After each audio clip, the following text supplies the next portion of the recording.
Nah, usul yang kita ini adalah salah satu aliran yang termasuk aliran tradisional yang cukup lama, ya, yang termasuk aliran hidup lah sebenarnya. Kayak contohnya Chen style, Yang style, Wu style ini termasuk aliran hidup. Ya, sedangkan orang Tungye atau Chen Manqing itu adalah sub aliran daripada yang lainnya, ya. Kayak seperti kita lihat Chen Manqing itu kan adalah sub daripada Yang style, karena itu berkembang daripada Yang Tebu, kemudian Tebu itu Chen Manqing ada Chen 37 gitu, ya gitu. Jadi ini adalah aliran pertama, dan saya belajarnya itu dari Macang Su. Dia adalah generasi kelima. Ya, generasi pertama itu Wu Qianyu itu adalah dia belajar dari Yang Luchan. Dia belajar dari Yang Luchan, terus Yang Luchan karena ngajar bela dirinya di istana, dia tidak bisa untuk menerima murid sebenarnya saat itu, sehingga dia suruh Wu Qianyu itu mendaftarkan diri di bawah Yang Fanhou. Jadi kita tahu kalau tercatatnya itu Wu Qianyu itu namanya tercatat sebagai murid Yang Fanhou. Yang Fanhou itu adalah anaknya Yang Luchan, ya gitu. Nah, terus Wu Qianyu ini ada murid anaknya yang terkenal sekali, ya, Wu Jianquan. Ya, jadi sebenarnya Wu Jianquan yang menyempurnakan Wu style kita ini bersama-sama dengan Wang Maozai. Wang Maozai itu adalah murid dia yang paling besar daripada Wu Qianyu ini. Karena waktu Wu Qianyu latihan bersama anaknya di lapangan di Beijing, kebetulan ini ada saudagar, ya, Wang Maozai ini dia minta diajarin, akhirnya dia belajar gitu. Dari sono Wang Maozai, terus ada muridnya itu Liu Guangdou, terus udah itu Liu Wanchang, terus baru sampai Macang Su. Nah, saya kesempatan dikenalkan oleh kalau bisnis lah, saya ada beli barang dari Cina, terus Cina manajernya itu memperkenalkan saya dengan Macang Su. Itu terjadi di tahun 2005, ya 2005 saya kenal. Jadi sampai sekarang, jadi itu sudah 20 tahun. Sekarang ini saya masih belajar sama anaknya, ya, anak dan menantunya. Jadi kita masih ada hubungan. Macam Su baru meninggal 2 tahun yang lalu, ya, hampir 2 tahun yang lalu gitu. Di usia 90 tahun gitu, ya, gitu. Nah, ada ciri-ciri khas daripada Busta ini adalah Zhongzhen Ansu. Ya, Zhongzhen Ansu itu tegak. Mungkin kalau usaha itu teman-teman lihat semua pada miring-miring banget, ya. Jadi definisi dari tegak kita tegak itu, tegak adalah badan yang tegak, bukan berarti secara fisik benar-benar tegak begitu, ya. Jadi agak beda, ya gitu. Terus gerakannya itu adalah ringan, bulat, dan penuh, ya, dan besar, ya, dan besar. Di sini saya suka sharing dengan teman-teman gitu, kenapa kita lakukannya gerakan besar. Adalah kita mulai dari kalau generasi pertama itu Yang Luchan itu dia lakukan kajian kayak bagaimana kita tidak tahu, ya, karena tidak ada gambar ataupun apa yang bisa dia jelas gitu. Generasi kedua Yang Fanhou segala apa yang kita juga tidak tahu. Tapi Yang Tebu kita tahu, ya. Yang Tebu itu generasi ketiga, ya. Yang Tebu itu generasi ketiga ini adalah dari sini, ya. Nanti kalau mau teman-teman mau lihat juga bisa, ya, di sini, ya. Di sini kalau bisa dilihat ini, ya, ini semua gerakannya itu semuanya gerakannya besar, ya, langkah-langkahnya semua besar. Kalau yang teman-temannya bisa lihat, ini dia energinya benar-benar ngalir dari lantai ke atas tangannya, ya. Ini dia, ya. Hampir semua gerakannya kalau kita lihat semuanya itu gerakannya itu yang dilakukan 108 itu semuanya kayak gitu, besar semua. Berikutnya lagi kita tahu ini ada generasi ketiga nih. Nah, ini muridnya Yang Tebu ini salah satunya Chen Manqing. Tapi Chen Manqing itu kan saya rasa teman-teman udah pernah lihat lah. Semaji punya gayanya kayak gimana apa. Ini Wang Yongxian ini adalah salah satu muridnya juga yang teguh juga sangat terkenal sekali, tapi dia adalah di Cina Daratan, di Beijing ini. Jadi kalau kita perhatikan gerakannya juga ini, di sini gerakannya juga sangat besar sekali, ya, sangat besar sekali gerakannya ini di sini, ya, di sini ya besar sekali gerakannya itu. Dengan begini dia baru bisa ngalir. Kalau kita tahu bahwa dia posturnya itu bukan rendah tapi besar.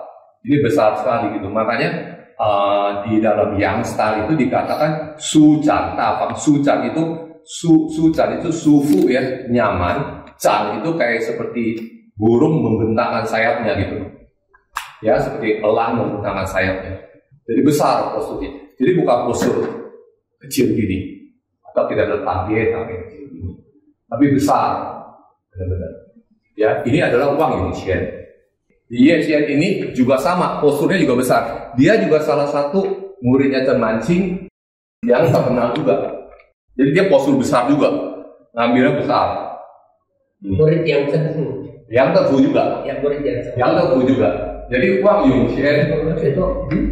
Wang Yongxian maupun sama Li Yongxian ini sama-sama murid yang teguh. Chen Manqing juga muridnya yang teguh. Ya. Terus satu lagi, ya, ini kebetulan, nah saya berkesempatan sekali dengan orang ini, dia Ding Ping, apalah saya nggak tahu deh, ya whatever. Nah dia ini adalah muridnya yang teguh, yang paling besar dalam hal ini si Chen Weiming. Chen Weiming itu adalah murid terbesarnya yang teguh. Ya, Chen Weiming saya nggak ada gambarnya, tapi yang jelas dari muridnya ini, saya lihat juga posturnya relatif besar. Ya, gerakannya tuh, formnya itu form besar. Ya, nah, saya kebetulan berkesempatan belajar sama dia punya anak. Saya kebetulan ke Shanghai main-main, terus saya dilihat di lapangan ada yang lagi latihan. Kebetulan 37 juga, sama-sama 37 gerakannya urutan persis sama Chen Manqing. Terus saya tanya dia, kamu belajar dari siapa? Saya terkejut juga, dia bukan belajar dari Chen Manqing, katanya. Dia belajar dari bapaknya. Nah, ini buku yang dikasih saya. Saya tanya bapaknya siapa, dia belajar sama siapa? Dia bilang dia belajar dari Chen Weiming. Chen Weiming itu adalah murid paling besarnya yang teguh. Begitu. Nah, dia juga posturnya besar waktu itu di sana. Saya ketemu dia sekali doang sih. Ya, bayarnya 200 yen itu untuk belajar sama dia 1 jam, kebetulan di lapangan, pas ketemu aja, begitu. Nah, tetapi dalam kita lihat lagi ya yang Wushu punya ini. Ini kebetulan saya ambil yang Wang Peizhen punya itu. Wang Peizhen orangnya kecil, tapi kita lihat gerakan-gerakannya juga. Ini Wushu punya sih. Gerakannya juga ini adalah juga besar. Ya, kasih lihat yang generasi kedua daripada kitab Wushu punya. Ini kebetulan yang ditulis oleh yang terkenal sekali kan Ma Yiliang ya. Tahu kan Ma Yiliang itu adalah menantunya Wu Jianxian. Wu Jianxian dia punya anak itu ada satu perempuan namanya Wu Yinghua, yang dia kepala sasana yang ada di Shanghai. Nah ini juga bisa lihat nih. Gerakannya itu dia sangat sekali, dia karena generasi kedua. Dia jadi sama yang teguh itu jaraknya itu nggak terlalu jauh. Sehingga jadi kita bisa lihat gerakan dia itu besar sekali dengan foto-foto dia sama yang teguh itu hampir tidak ada begitu beda. Jadi antara Wushu sama yang teguh ini.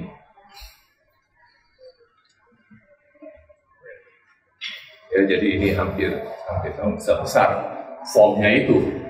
Jadi kita katakan itu waktu kita latihan ini postur badannya itu relatif harus sucan, besar posturnya.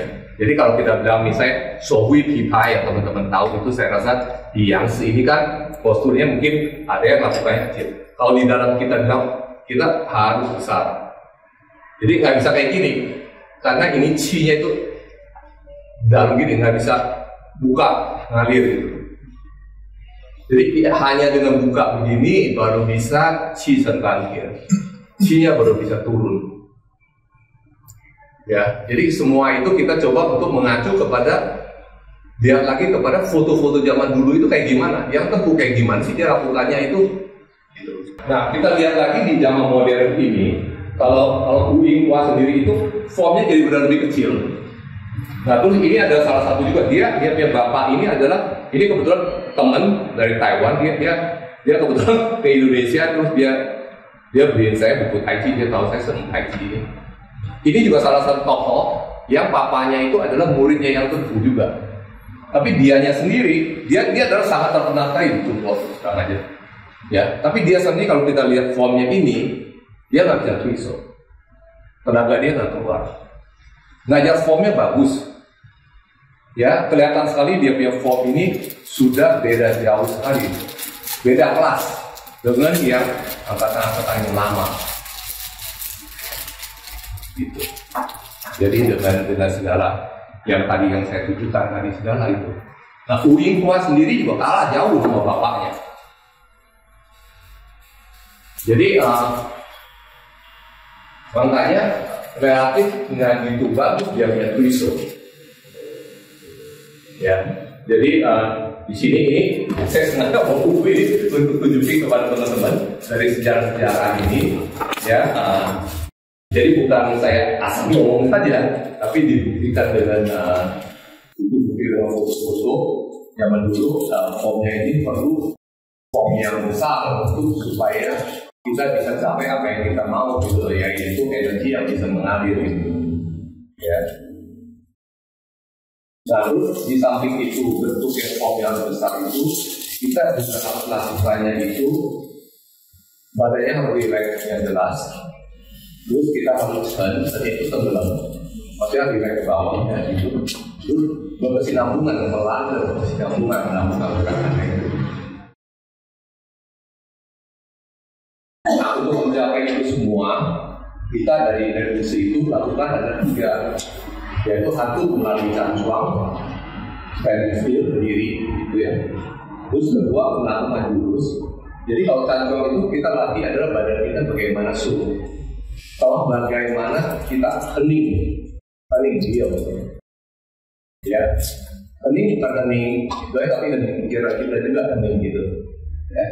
Terus kedua kita lakukan jurus, ya, jurus Tai Chi yang biasa teman-teman lihat di lapangan, ya, atau di mana saja jurus itu, apakah jurus Sanse 37 atau jurus 24 atau jurus yang lain-lainnya segala. Dalam hal ini kita U13, ada U34, U66, U85 gitu segala gitu ya.